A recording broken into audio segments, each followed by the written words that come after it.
The Thousand Army is on its way. It's being forged as we speak. They're taking Katawara from all the main places. Places where you have high heaps of Katawara, getting them stronger, more vicious, and feral, in order to take down one dude. One dude because he has 1,000 Katawara inside of him himself, Senya. But little did they know, by doing these actions, is bringing together other forces.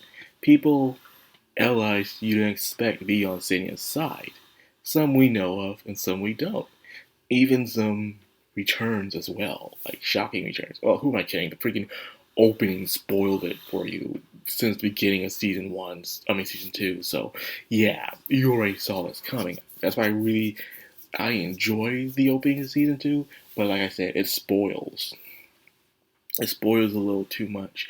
And I kind of wish that they did another opening in the first place at the beginning of season 2, so we wouldn't be spoiled like this. But I guess they only were allowed to do one opening, so I guess that's the best they could do. Probably. Well, anyways, man, we get to see some returning characters. Muto's back, and Muto is an entirely different person now.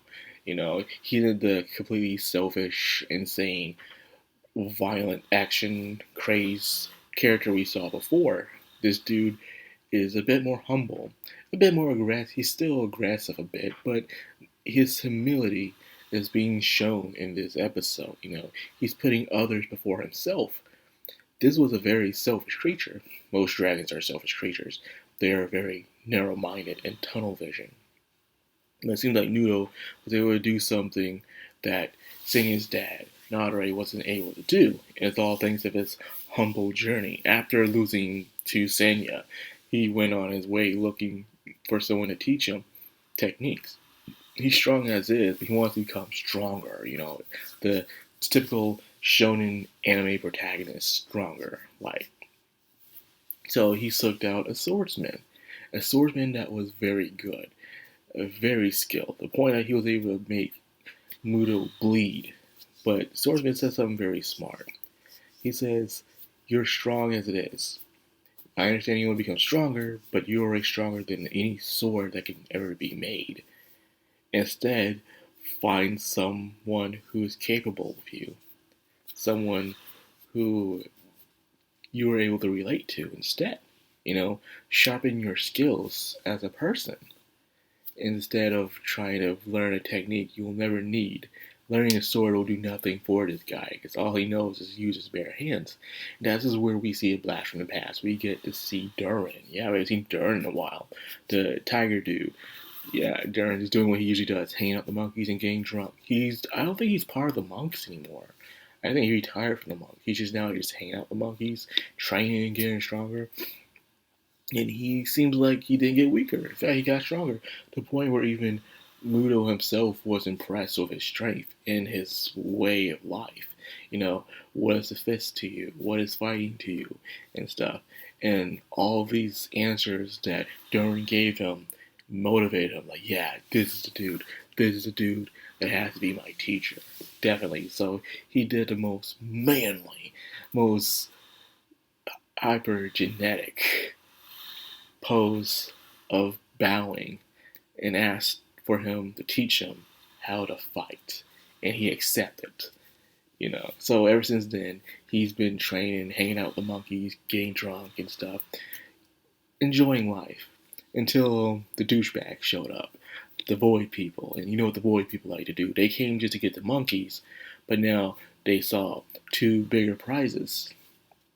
And of course, Durin felt surprised seeing Nadare, someone as strong as him, being possessed by the Void people, of all things. So, that probably came as a shock. But they got kind of surprise attack because having allies you want to fight for does make you stronger. But when they are in the crossfire, they can be a hindrance, which is shown here. So they had to go lick their wounds and hide. And some of the monkeys were kidnapped. Poor monkeys. And stuff. So that's when Senya found him. Senya found him by fighting Togo, of all people. Togo is an annoying character. Think about it. It's been years. It's been 8 years. 8 years, and his little green thing has been going around just trying to seek revenge on Sanya for 8 years. Sanya didn't really do anything to him, really. It's like some very petty thing. This thing must have life so easy going for it.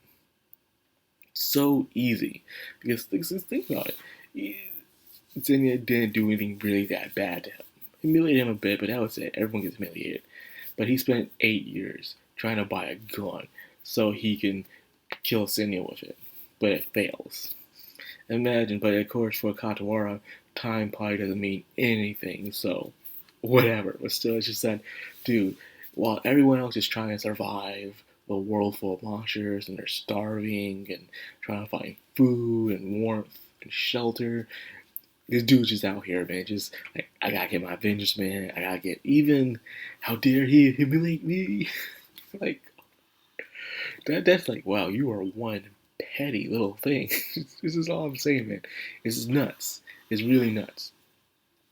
So Senya finds them, and Duran does something that surprises Senya, and is that he cries for him. He is so happy to see him. Something that his own father didn't do.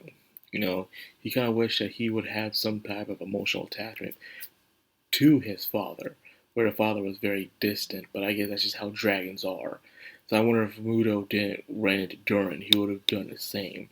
But anyways, those two unite and they're planning to attack the Void People. Now, let's go look into Shinsuke and them.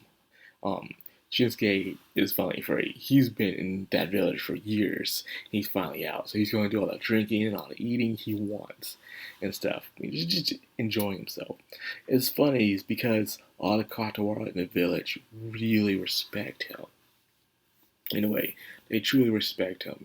And the fact that this human has probably done something that no other human in that world has done is able to not just be as one with the Katawara, see them on an equal playing field, but create an entire village where they can live amongst humans as well.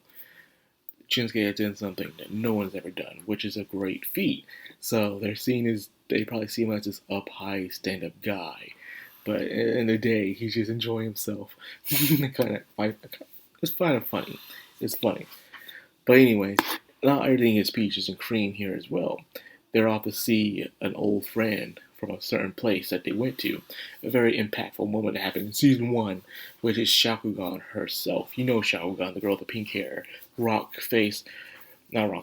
body. She was also one of Wyden's experiments back in the day, and she sacrificed herself to save the babies from the past. So I wonder how those two twins are like now, I wonder. Well, anyways, guess what happened? The Void People happen. The freaking Void People happen. They just come in, we're going to take the babies. Take her as well. And take all the Katawara. They're just gathering Katawara everywhere they go.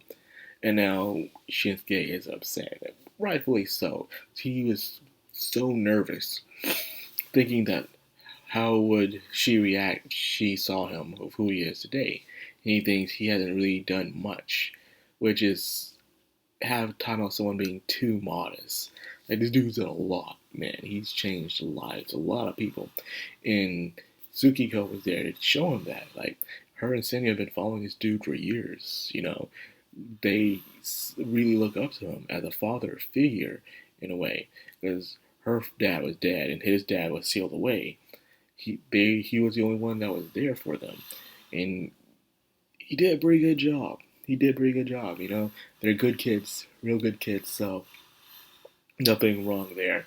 So things are starting to just wrap up, and we're really starting to hit that final stage.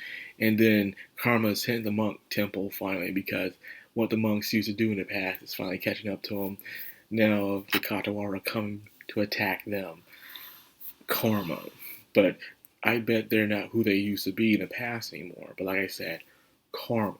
That stuff just happens. Well, anyways, I'm excited. We're here for the final battle, the final showdown. What will happen? What other surprises we'll see? How will they get themselves out of the situation? Time will tell.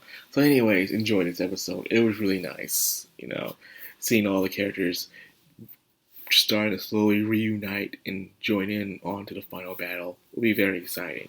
So with that being said, I'll end the video here. I hope you guys enjoyed. If you did, like, comment, subscribe, of course, hit that bell icon. This has the background on Madcrownxox. Signing out.